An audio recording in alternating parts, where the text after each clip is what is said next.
A continuación, Noticiero Telesucesos. Clasificación A. Apto para todo público.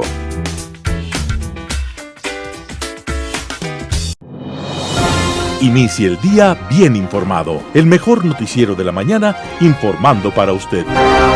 Noticiero Telesucesos. Primera parte del noticiero Telesucesos con las noticias más importantes del día. Estimados televidentes, bienvenidos a una emisión más de su noticiero Telesucesos. Un día como hoy.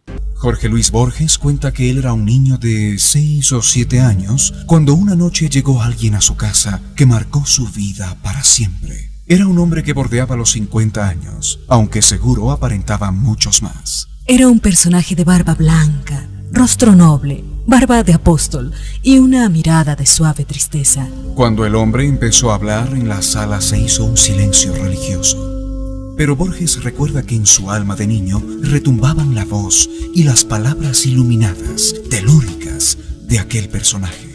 Se llamaba Pedro Bonifacio Palacios y antes había sido maestro de escuela hasta que sus opiniones sobre el gobierno de turno le prohibieron seguir enseñando a sus alumnos. Tal vez el nombre de Pedro Bonifacio Palacios signifique poco para muchos, pero este poema refleja su imbatible estatura de guerrero indestructible. No te des por vencido, ni aún vencido. No te sientas esclavo, ni aún esclavo. Trémulo de pavor, piénsate bravo y arremete feroz, llama al herido. Ten el tesón del clavo enmohecido que ya viejo y ruin vuelve a ser clavo. No la cobarde estupidez del pavo que amaina su plumaje al primer ruido. Procede como Dios, que nunca llora, o como Lucifer, que nunca reza, o como el robledal, cuya grandeza necesita del agua y no la implora. Que muerda y vocifere vengadora, ya rodando en el polvo tu cabeza. Ese era.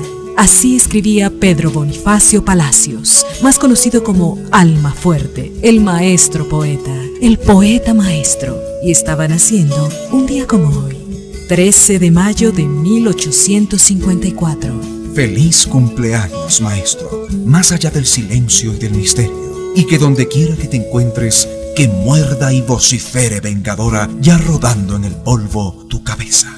Lo mejor de la mañana informando para usted. Titulares. Embajador de Rusia anuncia firma de acuerdo para la provisión de vacunas Sputnik V. ¿Cuál es el plazo máximo para recibir la segunda dosis de la vacuna anti-COVID? 137 asambleístas iniciarán funciones este 14 de mayo. El diésel subió más de 48 centavos desde hace un año. En Tributación hoy hablaremos de declaración patrimonial. Segmento de opinión, gran acuerdo nacional. Política internacional, ¡ay Jerusalén! Los editoriales serán de Caridad Vela, editorial de mayo del 2021.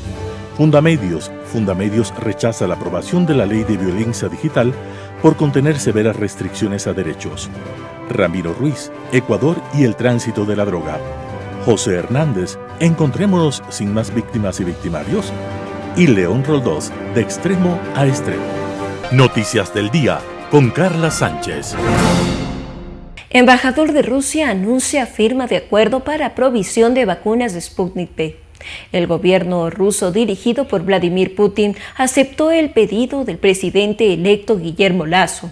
Ahora únicamente se espera la posesión el próximo 24 de mayo de 2021 para avanzar en las negociaciones. El diálogo se inició el 22 de abril cuando el embajador de Rusia en Ecuador, Vladimir Splitman, le entregara a Lasso la carta de felicitación por la victoria en las elecciones.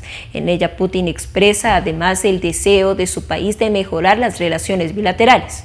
Nuestro presidente quiere construir y contribuir a que el pueblo ecuatoriano alcance la inmunidad colectiva contra este virus y dio una instrucción al Fondo de Inversión Rusa, el organismo a cargo de la exportación de la vacuna rusa hacia otros países, para seguir la negociación. Lo señaló el embajador Splitman, quien confirmó que el vicepresidente electo, Alfredo Borrero, firmó un acuerdo de confidencialidad para empezar la negociación el 1 de mayo, hace 10 días. ¿Cuál es el plazo máximo para recibir la segunda dosis de la vacuna anti-COVID? El ministro de Salud Pública, Camilo Salinas, admitió que existe un desfase en la llegada de vacunas de las farmacéuticas chinas Sinovac y la británica AstraZeneca. Las demoras se originan porque las farmacéuticas están enfocadas en atender la crisis sanitaria por el coronavirus en India. Salinas indicó que el refuerzo de las vacunas está asegurado, pero destacó que hay nuevos plazos en los que la ciudadanía podría ser inoculada por segunda vez. Estos tiempos dependen de la vacuna que hayan recibido.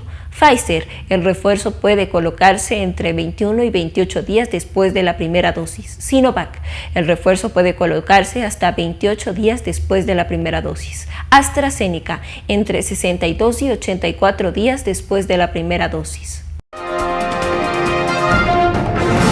137 asambleístas iniciarán funciones este 14 de mayo. Los 137 integrantes a la nueva Asamblea Nacional iniciarán sus funciones el viernes 14 de mayo del 2021. En el arranque del periodo legislativo habrá 85 asambleístas hombres y 52 mujeres. El promedio de edad de los parlamentarios es de entre 46 años. En el hemiciclo habrá varios rostros con pasado político, exfuncionarios destituidos, una exreina de belleza, abogados, exmandatarios y también familiares de dirigentes políticos. El diésel subió más de 48 centavos desde hace un año. Entre el 12 de mayo y 11 de junio de 2021, el diésel pasará de $1.44 a $1.48. Así, desde junio de 2020 se acumula un aumento de 48,45 centavos, es decir, casi un 50% más. Dentro del vigente sistema de bandas, ese combustible puede incrementarse hasta 3% cada mes, dependiendo del precio internacional del petróleo. Por otra parte, el galón de Extra y Eco País costará 1,99 centavos, es decir, 8,67 centavos por encima del precio anterior de 1,91 centavos. En este caso, la subida puede ser de hasta el 5% mensual. Finalmente, la gasolina super, que está completamente liberada desde diciembre de 2018, subirá 2 centavos, con lo que su costo pasó de $3.17 a $3.19. Tributación de hoy, con Cristina Trujillo. Soy Cristina Trujillo de su programa Tributación de hoy. El día de hoy vamos a hablar de un tema de gran importancia, la declaración patrimonial. Una obligación tributaria que la tenemos que realizar en este mes de mayo, principalmente las personas naturales, de manera individual o conjunta bajo el concepto de sociedad conyugal. Esta obligación nace si sus activos al 1 de enero de manera individual superan las 20 fracciones básicas desgravadas de la persona natural para el pago del impuesto a la renta, y si usted tiene sociedad conyugal, las 40 fracciones básicas desgravadas.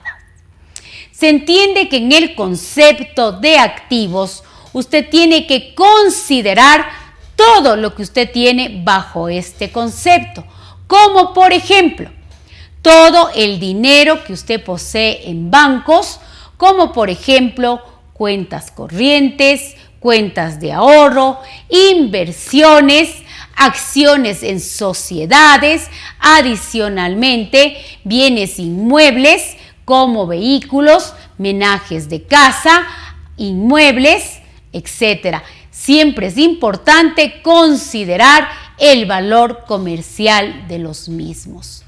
Esta obligación se la realiza, importantísimo, a través del formulario en línea que tiene el Servicio de Rentas Internas. Es muy importante considerar que esta declaración patrimonial es obligatoria. Además, dentro de nuestra ley tributaria, en el artículo 8 de la ley tributaria relacionado con los ingresos de fuente ecuatoriana, sobre todo en el artículo 8, numeral 10, la ley tributaria establece que cuando usted tiene un incremento patrimonial no justificado, esto se considera un ingreso gravado y esto hace que usted pueda pagar impuesto a la renta, pero esto no quiere decir que usted pueda tener o no pueda tener una sanción de carácter penal. Es además muy importante que usted pueda declarar correctamente su declaración patrimonial. Es también mis recomendaciones que para que usted lo pueda hacer de manera adecuada, que usted pueda mirar las instrucciones o las recomendaciones que el Servicio de Rentas Internas lo hace en su página web.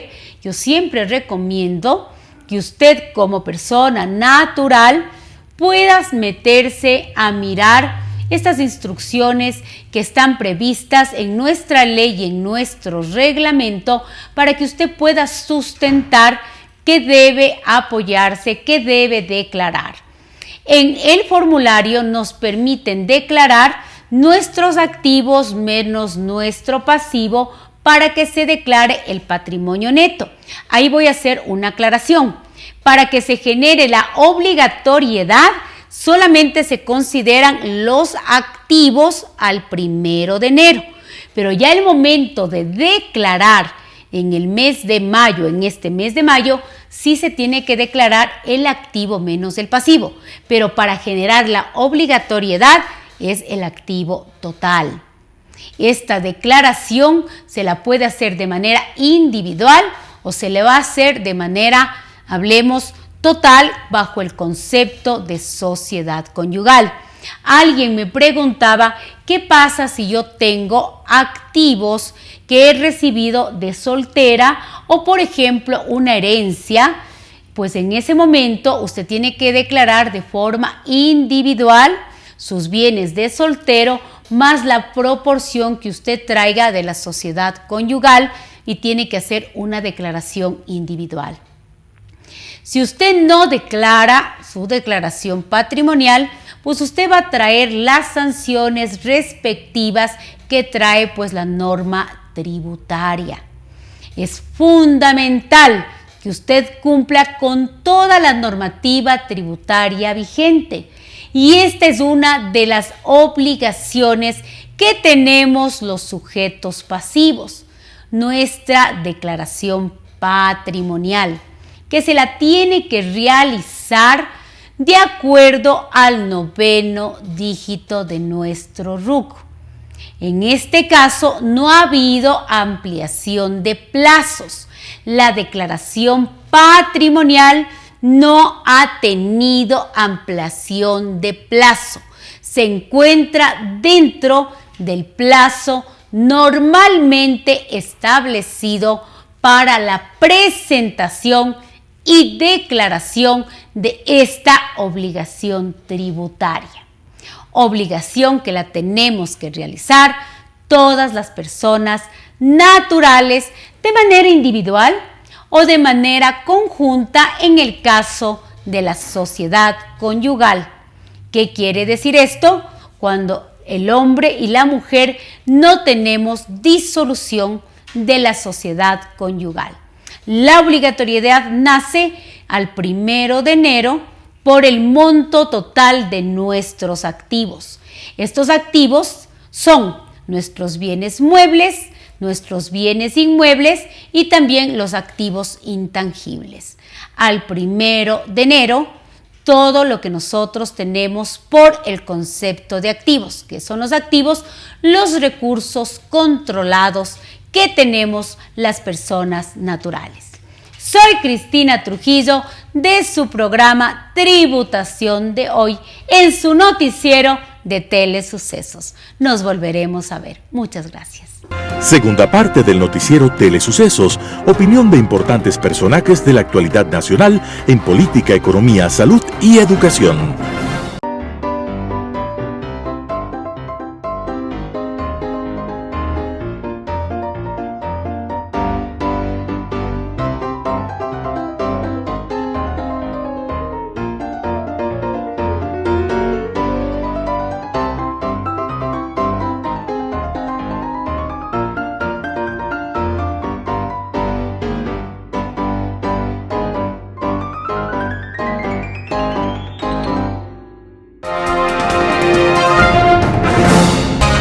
Poder Ciudadano con el doctor Patricio Quijón.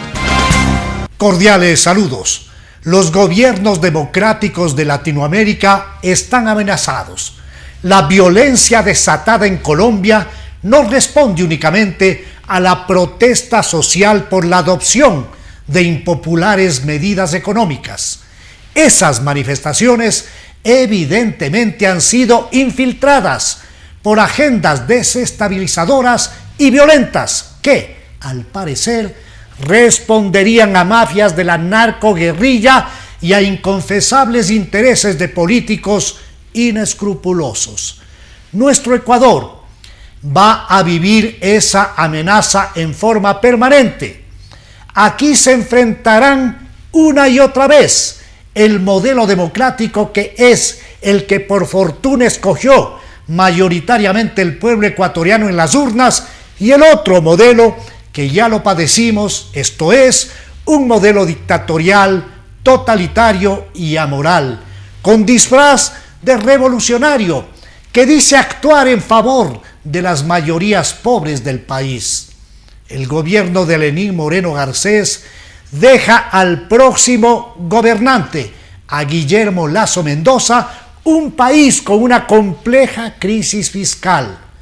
Para lo que queda del presente año, el Ecuador requiere de 9.000 millones de dólares. Para cubrir ese enorme hueco presupuestario, el presidente Lasso deberá llegar a acuerdos de reestructuración con los organismos multilaterales y buscar nuevos préstamos.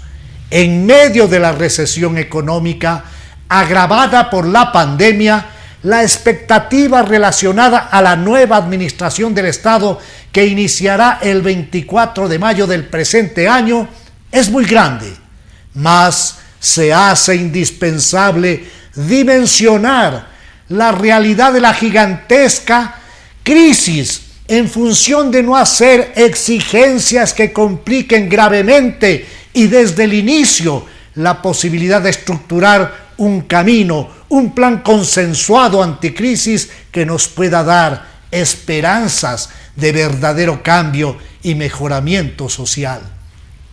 Desde esta tribuna ciudadana he venido impulsando la idea de construir colectivamente un gran acuerdo nacional para todos juntos arrimar el hombro en la dirección correcta que demanda la historia.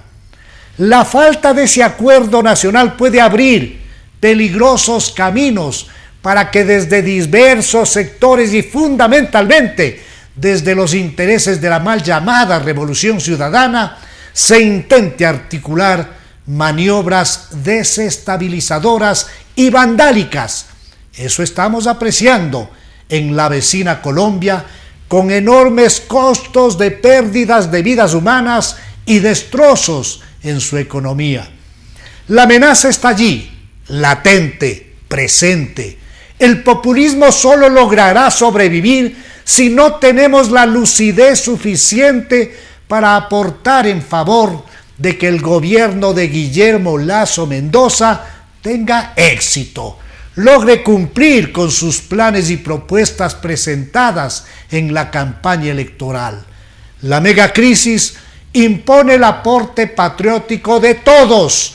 La megacrisis hace que desde la ciudadanía responsable entendamos que el mandatario que hemos elegido no es portador de una varita mágica. En estas circunstancias vemos con verdadera preocupación y molestia cómo los nuevos asambleístas no han tomado nota de las necesidades del país y vuelven a la vieja política de amarres, de arreglos, del toma y daca, de la troncha, dando las espaldas a las verdaderas necesidades nacionales.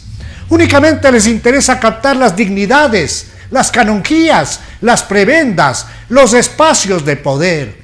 Si esto sigue así, el pueblo ecuatoriano apoyará al presidente Guillermo Lasso para que mediante una clara consulta popular pida el pronunciamiento de la población nacional y corte este tipo de irresponsables y funestas acciones. Desde esta tribuna de Poder Ciudadano formulo un pedido a fin de que todas las organizaciones políticas, gremiales y de la sociedad civil arrimemos el hombro en la dirección correcta, que a mi juicio es la de estructurar un gran acuerdo nacional en búsqueda de sacar a nuestro Ecuador de la más profunda crisis de su historia. Global Hoy con Alan Cate. Hace algunos años, y en circunstancias parecidas a las actuales, escribí un artículo bajo este mismo título. Prácticamente no se ha dado cambio alguno en las razones que me llevaron a escribir. Esto es, en medio de un conflicto atroz, donde el objetivo y blanco de los mutuos ataques es la población civil del oponente. Para Hamas, la facción palestina que controla política y militarmente la Franja de Gaza, que por otra parte, un poco para comprenderla, es un territorio de 385 kilómetros cuadrados, donde se hacinan 2 millones de personas a razón de 4.000 personas por kilómetro cuadrado. La razón para que Hamas actúe de la manera que actúa es obvia. No puede enfrentarse al más poderoso ejército de Medio Oriente en un campo de batalla tradicional y en una guerra convencional, pues serían destruidos enseguida. Para Israel, la dificultad de ubicar y separar a los milicianos de Hamas del resto de la población palestina resulta extremadamente complicado y vuelve casi inevitable que la población civil sufra las consecuencias de los ataques aéreos o terrestres contra instalaciones desde donde se lanzan misiles o albergan milicias o espacios administrativos de autoridades palestinas. Estos enfrentamientos cíclicos y repetitivos han marcado las relaciones israelo-palestinas durante el siglo XXI e incluso antes. El ciclo de violencia tiene suficientes elementos para su retroalimentación permanente, pues resulta de lo más conveniente para los extremistas de lado y lado. Hamas se ha convertido en una extensión más de las organizaciones terroristas financiadas por Irán y que le resultan muy útiles a este para poder atacar directamente a Israel en su territorio. La importante inversión que la República Islámica de Irán ha realizado en el desarrollo de misiles de corta, media y larga distancia encuentra en Hamas al sur y en Hezbollah al norte los más adecuados puntos de lanzamiento de estos artefactos, de los cuales ha provisto por miles a ambas milicias. La postura de la República Islámica de Irán, proponiendo como única alternativa para la paz en Oriente Medio la destrucción física de Israel, elimina de entrada cualquier posibilidad de negociación, ni con Irán ni con ninguno de sus títeres. Parte además desde una falacia evidente. Los enfrentamientos entre los estados árabes, al margen de la existencia o no de Israel, han sido permanentes y de larga data. El conflicto fundamentalista religioso chiita y sunita se ha encargado de demostrar hasta qué punto el sectarismo dogmático domina abrumadoramente las relaciones del mundo islámico entre sí en Medio Oriente. Las tragedias de Siria, de Líbano, de Yemen, por no hablar del horror de ISIS, ponen más allá de cualquier duda lo afirmado. En Israel, por su parte, los grupos fundamentalistas judíos, así como aquellos alineados con posiciones políticas extremas e identificados con el Likud, son esenciales para establecer mayorías en el Parlamento israelí, el Knesset. En tal medida se han convertido en el fiel de la balanza política, lo que les ha dado un grado de poder e influencia muy por encima de su representación demográfica.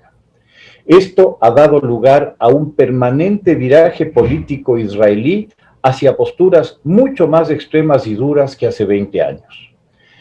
La influencia del Partido Laborista Israelí ha ido perdiendo cada año importancia y representación. hemos llegado a la paradoja de que hoy el Likud pueda verse como el centro político por la presencia de algunos partidos aún más extremistas que el Likud a su derecha, dejando las muy moderadas posturas del centro político casi como a la extrema izquierda. Esta situación ha favorecido sin duda alguna al primer ministro Netanyahu, quien en efecto se ha mantenido en el cargo ante los repetidos fracasos para formar gobierno después de varias elecciones. La sociedad israelí, en lo que a política se refiere, ha llegado a un punto muerto en el cual, y de seguirse dando estas circunstancias, el premier Netanyahu podría seguir indefinidamente en el poder ante la imposibilidad de lograr mayorías estables en el Congreso, sea para el premier o para la oposición. Que esto suceda en medio de los procesos que por varios escándalos de corrupción se le están siguiendo al primer ministro resulta lamentable. Sin duda alguna, la postura iraní y los ataques de Hezbollah y Hamas juegan a favor de los extremistas, cuyo objetivo final es la expulsión de la población palestina de Israel y de los territorios ocupados por este tras la Guerra de los 6 días sobre la ribera occidental del Jordán.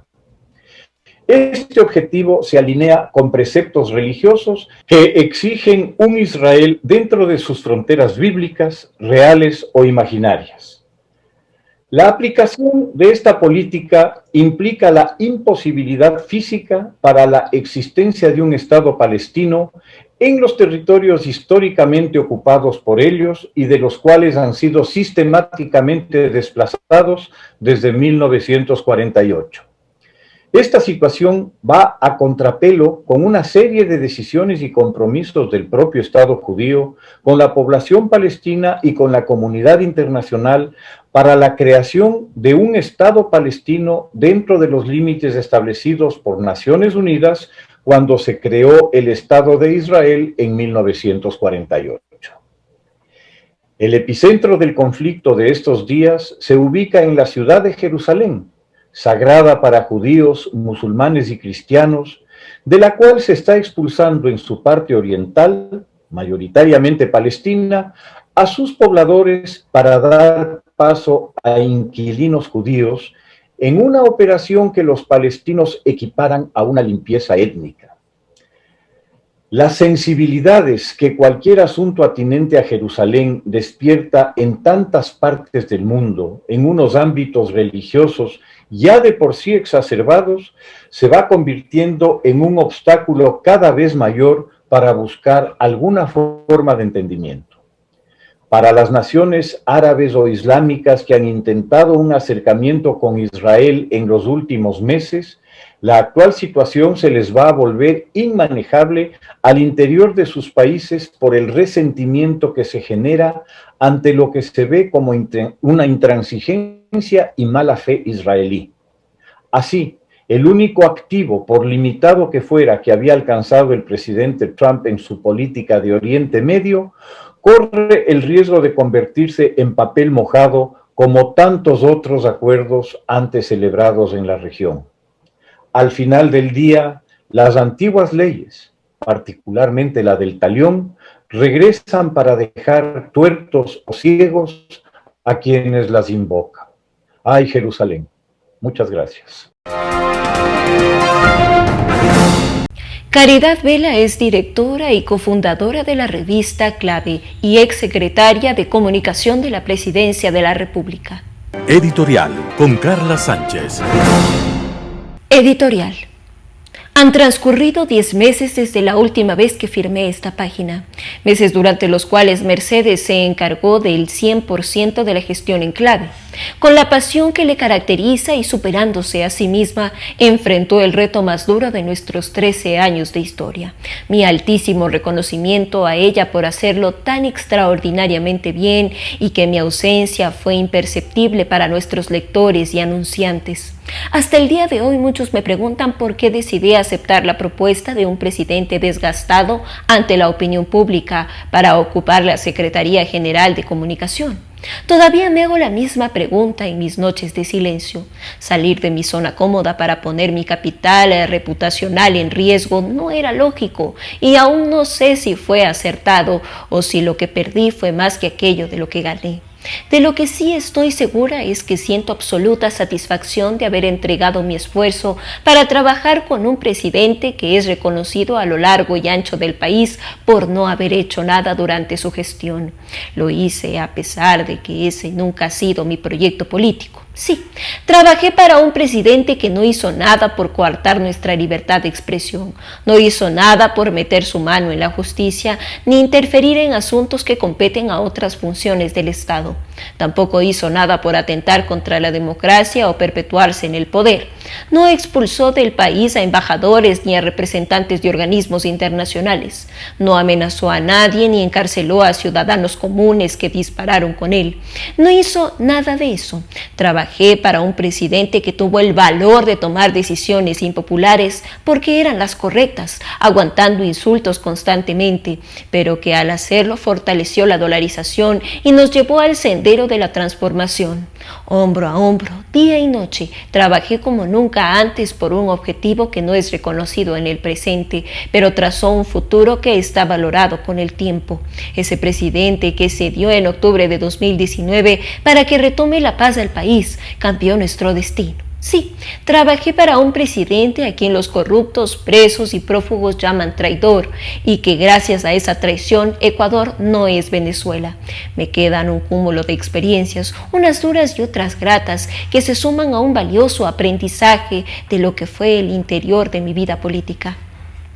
Mil gracias a ustedes, mis amigos de siempre, por su apoyo y valiosas críticas expresadas a través de mensajes privados. También agradezco a nuestros nuevos enemigos, a quienes no conozco personalmente y manifestaron su descontento políticamente por mostrarme una cara de la sociedad que desconocían.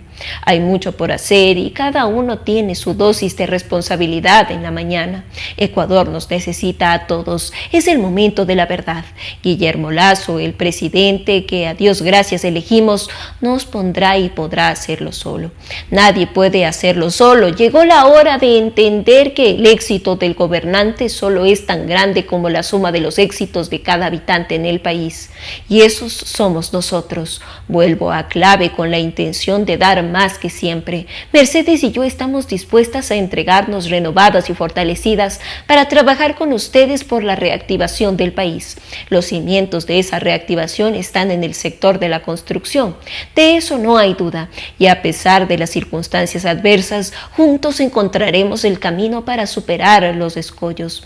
Lo haremos por el país, por las futuras generaciones, por nuestros anunciantes y lectores, con la ilusión de saber que pronto un nuevo sol alumbrará nuestros días.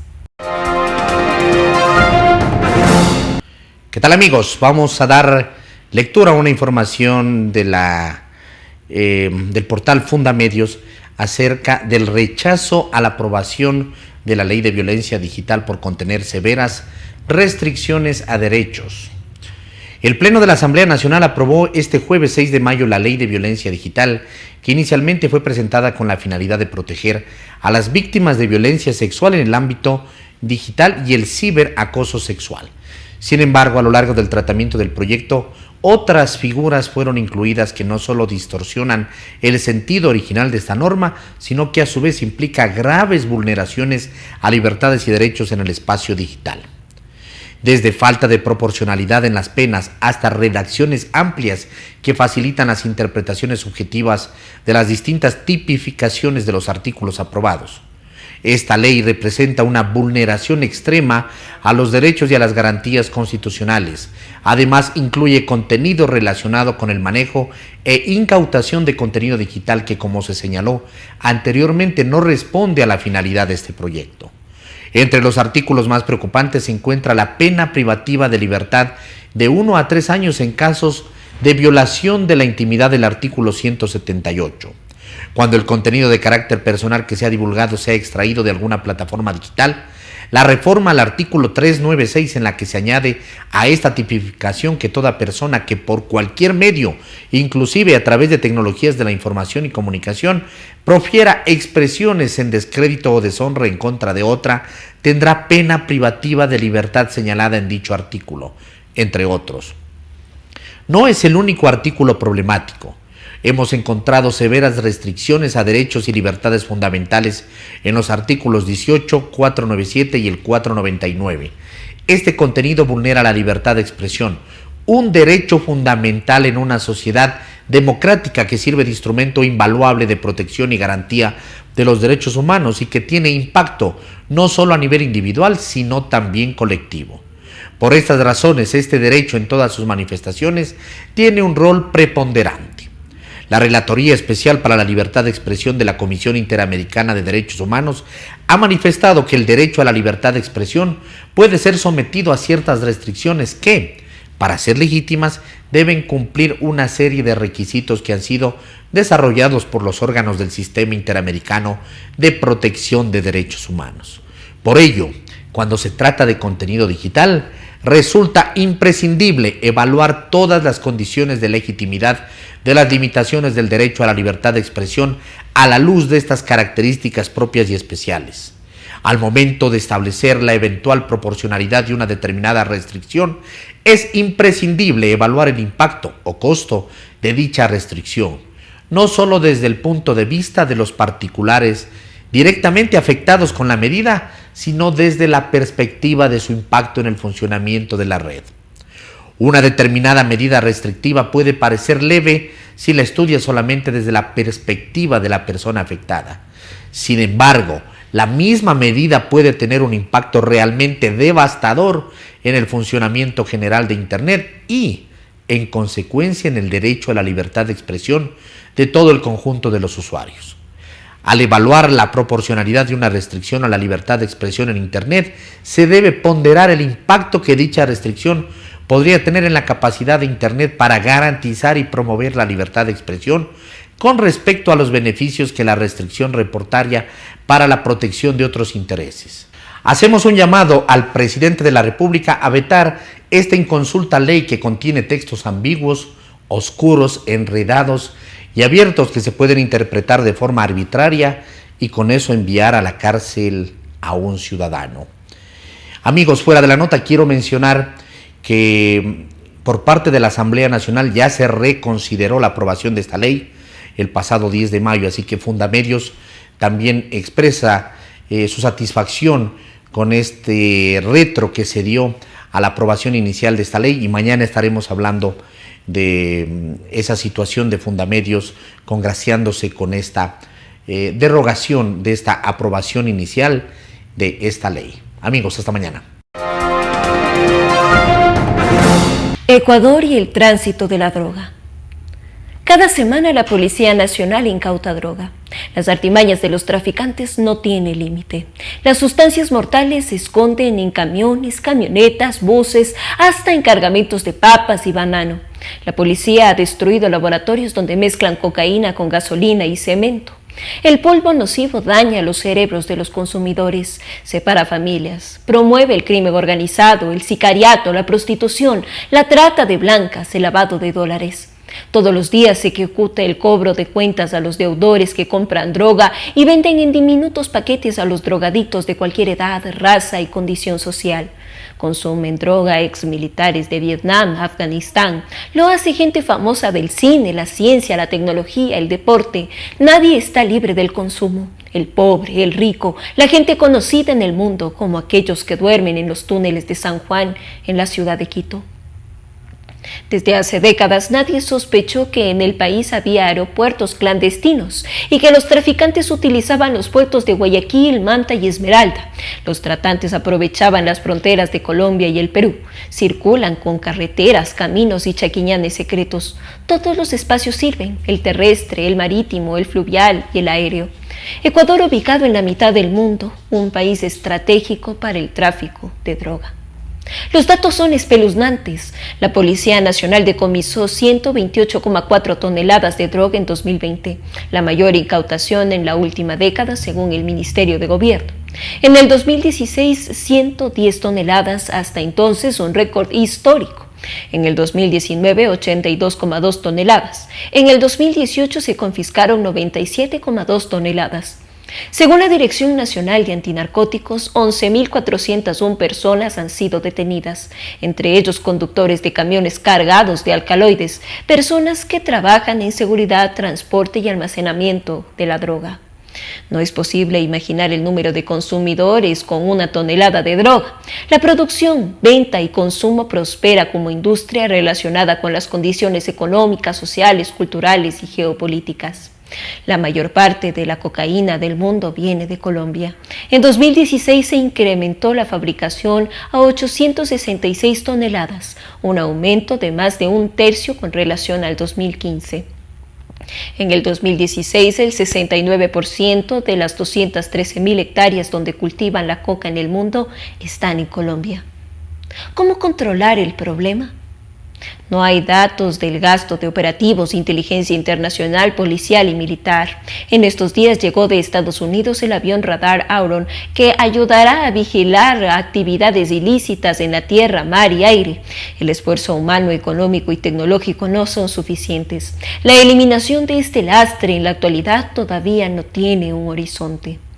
Para comprender el problema, recurrí a una entrevista en TVE en 1995 al maestro Gabriel García Márquez. El narcotráfico ha dejado desgarramientos culturales en Latinoamérica, entre ellos el dinero fácil. ¿Para qué trabajar tanto si con una vuelta como mula se tiene dinero para el resto de la vida? Es gravísimo porque han contaminado algunos países. La corrupción es inmensa y la tentación está en todas partes. La cultura de la vida fácil está metida en el espíritu de muchos países. Estamos viendo una peste, pero este se resolverá de la manera más sencilla, pasará de moda. Millones de drogadictos diarios distribuyen y consumen sin ningún incidente, así como se hace con la leche, el pan y el periódico. Esto significa que hay una mafia más poderosa que la de México, Colombia, Ecuador o Perú. Existe una corrupción formidable. La droga se le salió de las manos a la humanidad, pero no nos vamos a acobardar. Algo hay que hacer. No se corregirá este azote de fumigaciones con operativos o certificados de congresos cuando el mundo entero está sufriendo. Se puede pensar en la despenalización de la droga y será posible con un acuerdo global del mundo entero sin excepciones, pero es difícil para los intereses costosos. Ojalá algún día termine esta moda irracional. Encontrémonos sin más víctimas y victimarios. Encontrémonos. Con ese lema, Guillermo Lasso invitó al país a juntarse alrededor de su candidatura y logró ganar. Ahora, el presidente, socialcristianos, Pachacutic, Izquierda Democrática y también Creo han asumido, al parecer, que el electorado del correísmo y el correísmo son lo mismo. De ahí la conclusión. Si hay que gobernar para todos, máxima incuestionable, hay que negociar con todos. Aforismo absurdo que ha convertido el correísmo en fuerza dirimente.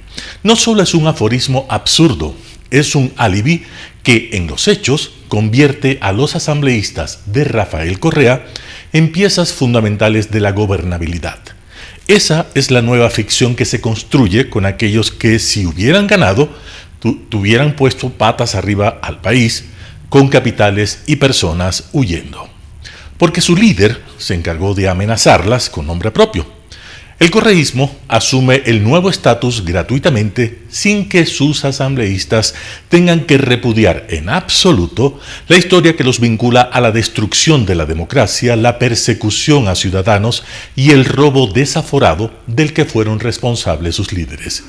¿Cómo se llama esta pieza de teatro? Habrá que esperar que no se niegue, al menos eso, que hay desconexión absoluta en los términos y en las prácticas entre una sociedad política que hace sumas y restas para repartir el poder sin saber qué hacer con los principios y valores que, supuestamente, la separa de aquellos que hostigaron, robaron, persiguieron y encarcelaron. Esa confusión ya es de todos. Pachacutic y la Izquierda Democrática Luego de hacer una alianza y haber negociado sin éxito la presidencia de la Asamblea con la alianza Partido Social Cristiano Creo, emprendió un pacto con el correísmo. Guadalupe Llori lo dijo públicamente y miembros de la izquierda democrática lo admitieron a Cuatro Pelagatos en off. Pero cuando vieron que esa posibilidad no cuajaba, Guillermo Herrera, presidente de la izquierda democrática, negó en un comunicado que aquello hubiera ocurrido. En el Partido Social Cristiano Creo bailan con el mismo disco. No se habla de hacer alianza con el bloque de Correa. Se dice que es imposible no tener en cuenta el 47% de los ecuatorianos. Y se dice que ellos no votarán por el correísmo, pero que nada pueden hacer si ocurre lo contrario. En los hechos, el correísmo sirvió de lado y lado para sumar sin que nadie osara aceptar que esa suma acarrea costos. Pensaron que bastaba con decir que no hay contraparte judicial que favorezca a Rafael Correa o a Jorge Glass, que es, como cada cual sabe, la pesadilla de Correa, porque si Glass hablara, no hay costos, dicen de lado y lado, pero claro que los hay. Para empezar, el acuerdo con el correísmo es equivalente a un lavado de cara. Hace un mes, parte del país sospechaba que si ganaba Andrés Arauz, corría peligro la dolarización, le meterían mano a la justicia para limpiar el pasado judicial de sus líderes y el semidios volvería para vengarse. ¿Acaso no lo dijo? ¿No nombró a sus blancos con su voz atronadora? ¿Qué ha prometido Pavel Muñoz, que es el negociador oficial, a sus interlocutores? ¿Volverse tolerantes y respetuosos del sistema democrático de la noche a la mañana? ¿Archivar sus ímpetus golpistas? Y lo que oyeron los interlocutores del Partido Social Cristiano y Creo de Pachacútec y de la izquierda democrática, deseosos de tener esos votos, ¿les permite asegurar al país que negocian con demócratas y republicanos? ¿O vuelven a jugar a los ingenuos seducidos por los caballos de Troya? Encontrémonos. No es un lema circunstancial.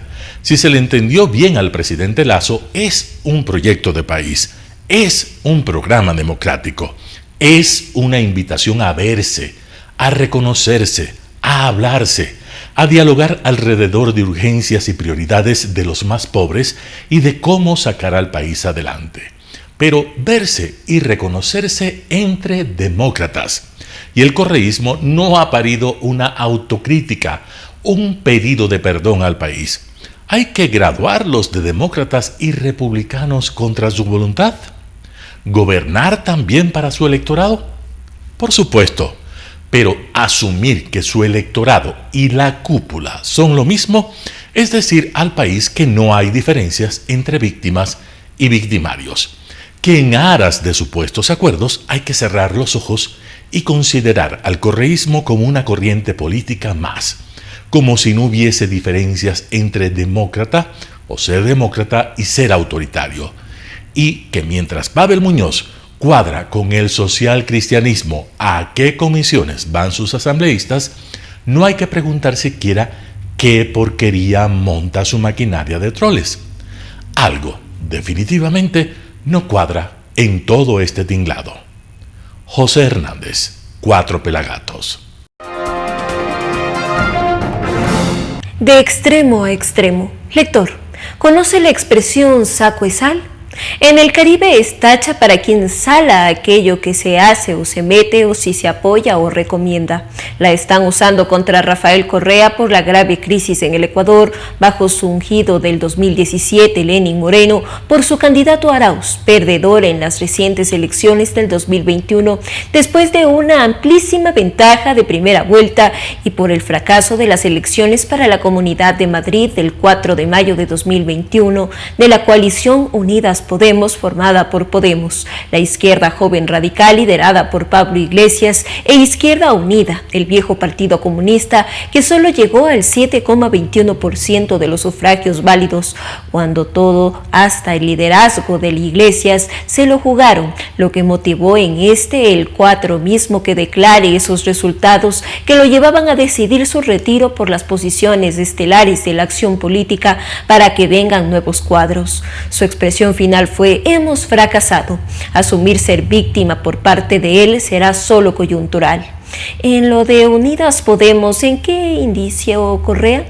Produjo que se multiplicaron spots publicitarios suyos como líder del socialismo del siglo XXI en América Latina, pidiendo el voto por Unidas Podemos y por Pablo Iglesias. En Madrid hay una muy importante votación de inmigrantes desde América Latina. En España han venido siendo donantes de turnados para poder formar parte del Partido Popular de derecha y el Partido Socialista Obrero Español de centro-izquierda, con creciente votación de partidos regionales que además asumen otras causas, que son los casos de Cataluña y en el pueblo vasco, y que desde Madrid son cuestionadas como separatistas.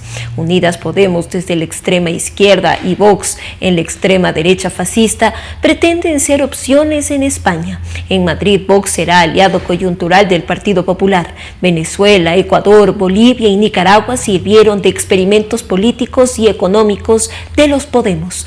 Chávez los introdujo desde el 2002 y Correa tomó la posta en el 2007. Estuvieron en la Asamblea de Montecristi inspirando y corrigiendo textos constitucionales. También en la planificación nacional y en novelerías muy caras, como la creación de la unidad monetaria virtual de donde dominaron con Sucre el sistema unitario de compensación regional, para que sea como el euro trasladado a América Latina, que desplace el dólar, en que participaron los países citados desde el 2010, derivándose a negocios de corrupción, lo que llevó a la pulverización. Financieramente hablando, costearon millones y millones de dólares a nuestros países. Los extremos llevan a extremos. El temor al comunismo de la Revolución Rusa, sobre todo con el gobierno de Stalin en los años 30 del siglo XX, alimentó la fortaleza del nazismo con Hitler, del fascismo con Mussolini, del falangismo con Franco y de lo que se precipitó con la Segunda Guerra Mundial.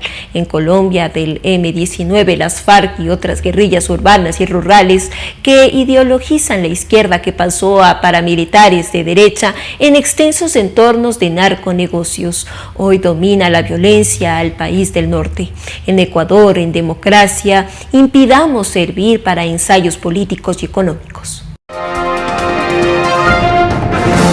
Y así finalizamos una emisión más de su noticiero Telesucesos. Manténgase en la sintonía de nuestra programación y no olvide seguirnos por nuestras redes sociales. Nos encuentran en Facebook como Telesucesos, en Instagram como @telesucesos_, en Twitter como @telesucesos29, en YouTube como Telesucesos HD y también por nuestra página web www.telesucesos.net. Hasta la próxima. Lo mejor de la mañana informando para usted. Noticiero Telesucesos.